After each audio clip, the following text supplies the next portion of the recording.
Halo semuanya. Oke, pada video kali ini kita jumpa lagi.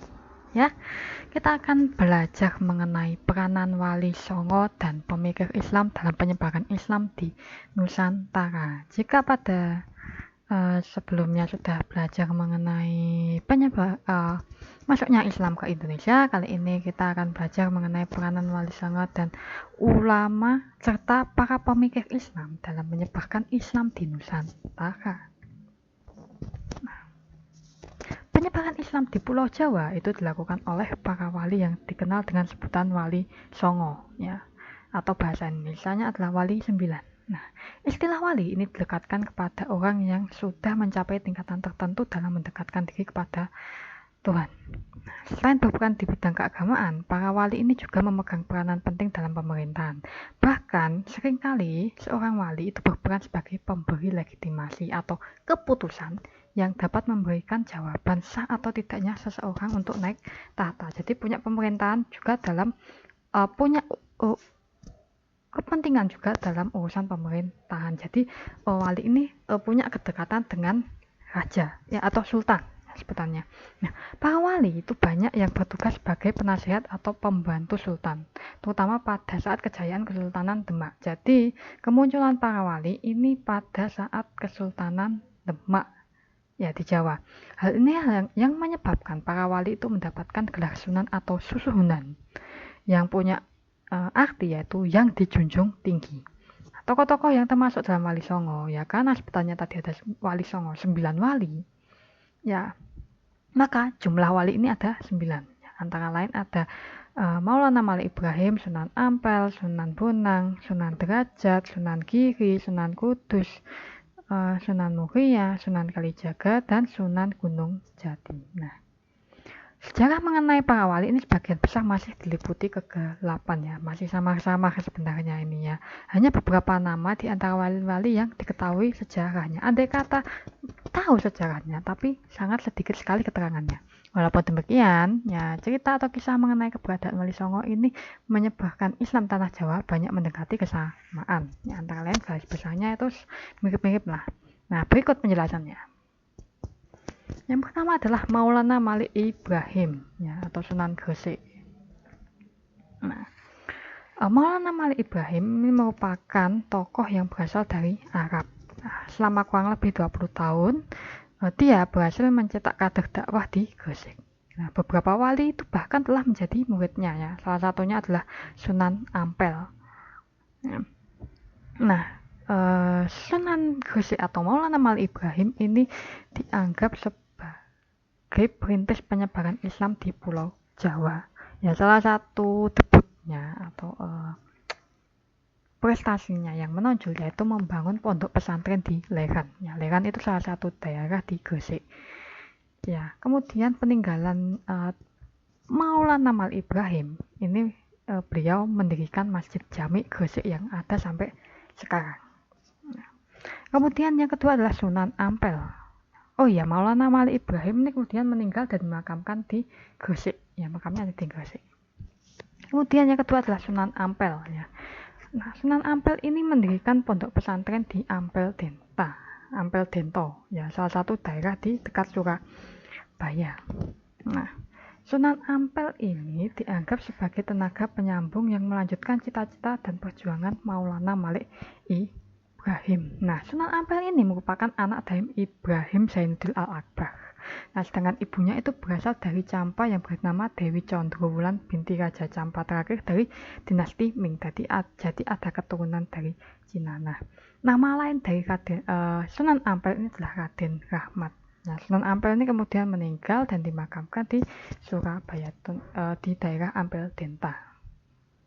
Nah, di dekat pondok pesantren yang dia dirikan.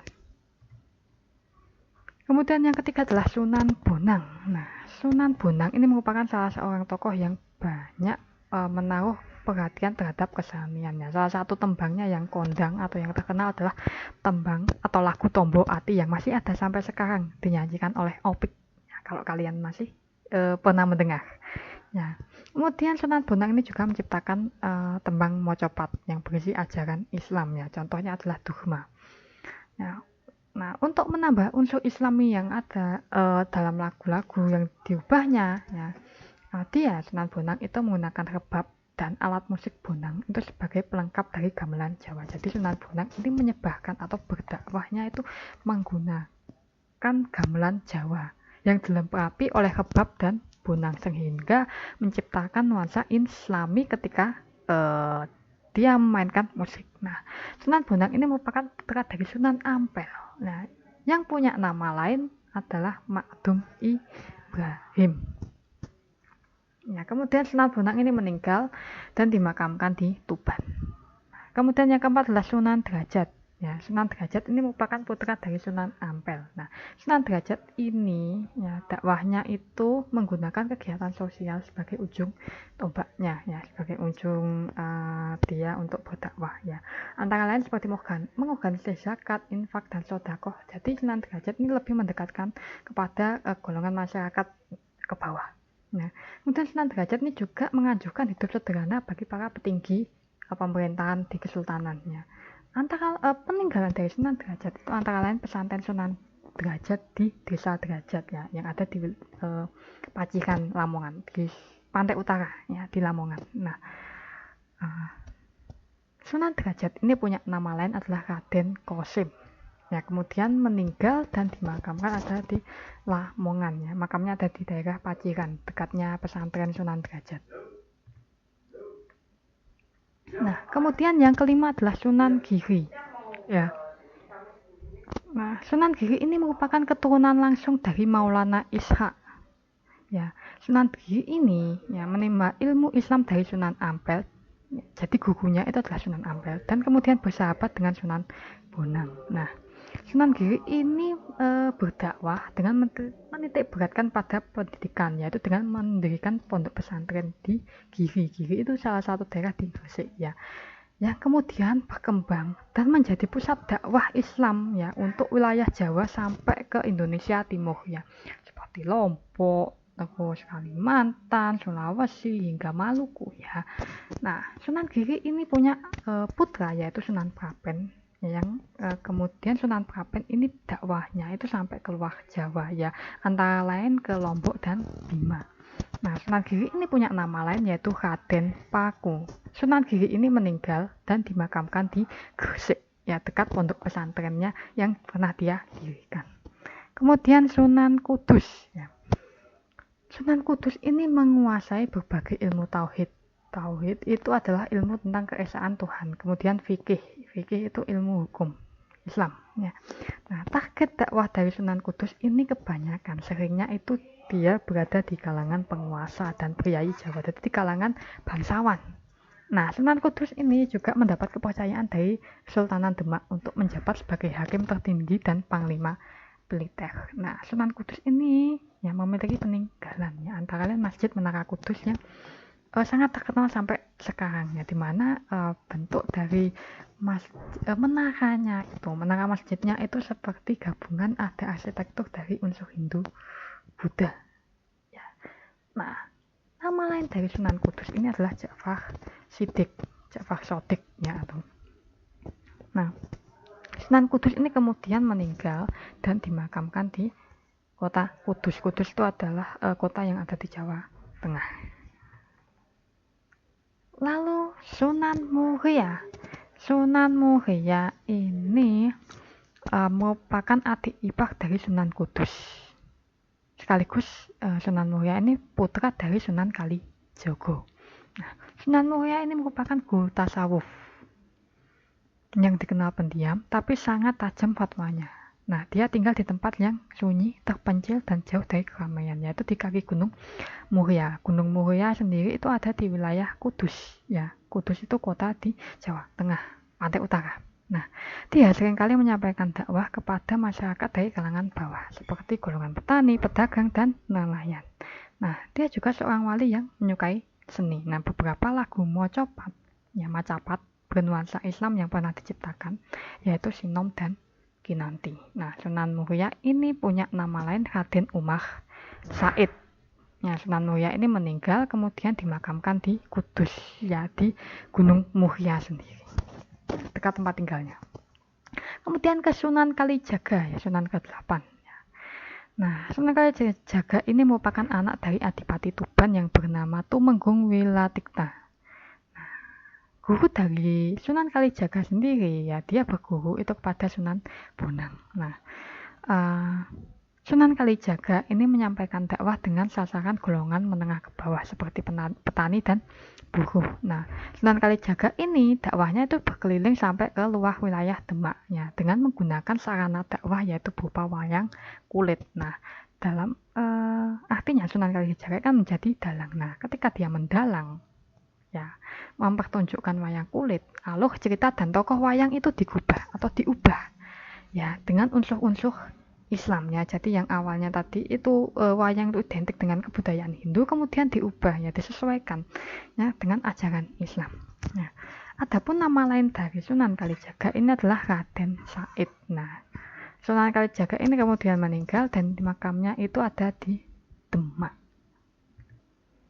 Kemudian Sunan yang terakhir ya, Sunan yang berasal dari wilayah barat, Jawa bagian barat, yaitu Sunan Gunung Jati. Nah, Sunan Gunung Jati ini punya nama lain yaitu Syarif Hidayatullah. Nah, Sunan Gunung Jati merupakan anak dari Nyai Roro Santang, putri dari Raja Pajajaran.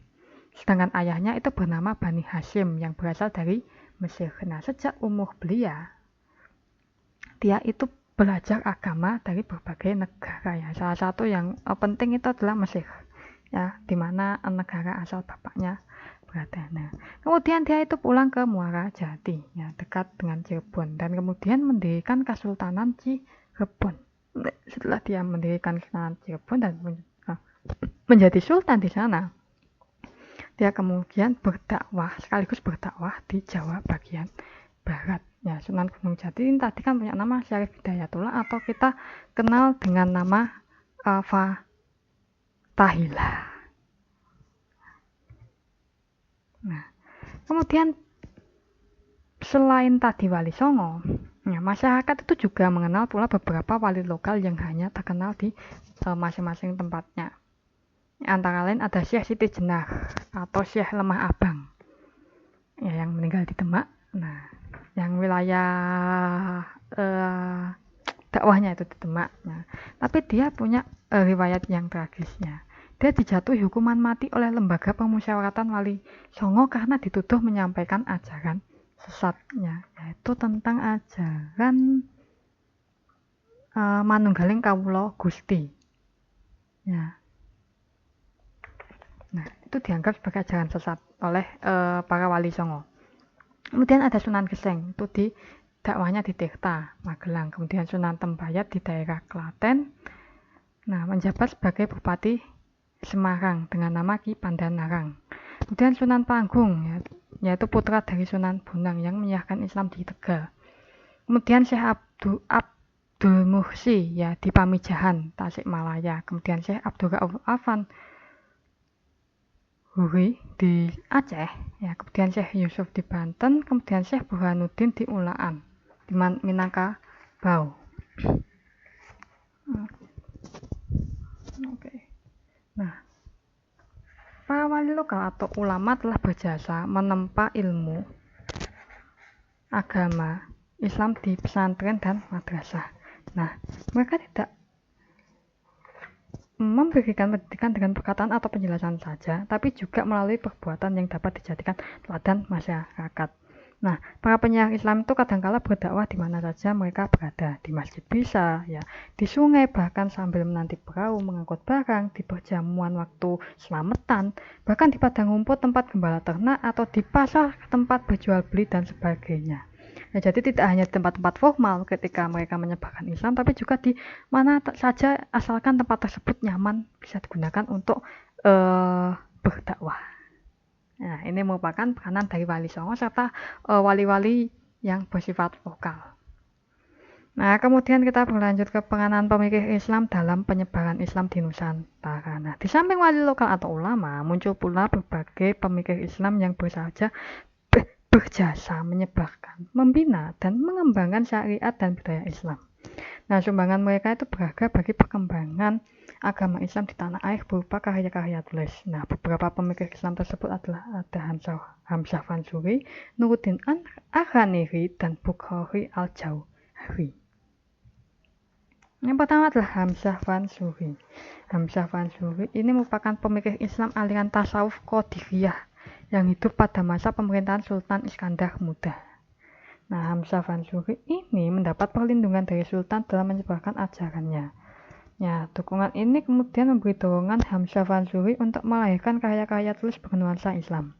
Nah, karya-karya tulis itu terkenal yang ditulis oleh Hamzah Fansuri, yaitu Syair Perahu dan Syair Si Burung Pingai. Nah, Syair Perahu ini menjelaskan kalau manusia itu diibaratkan bagaikan perahu yang mengahuri lautan zat Tuhan.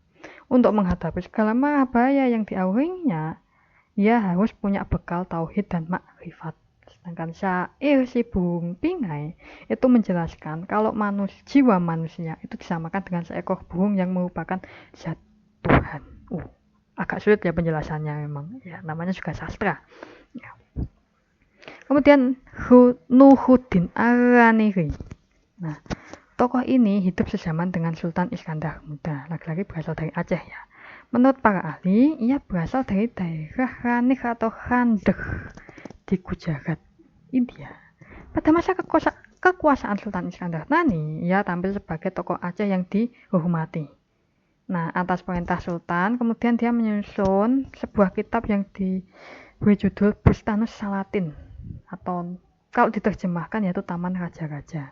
Kitab ini terdiri dari 7 bagian yang menjelaskan tentang penciptaan bumi dan langit, riwayat para nabi, sejarah bangsa Mesir, Arab, Delhi, Malaka, Pahang, serta Aceh.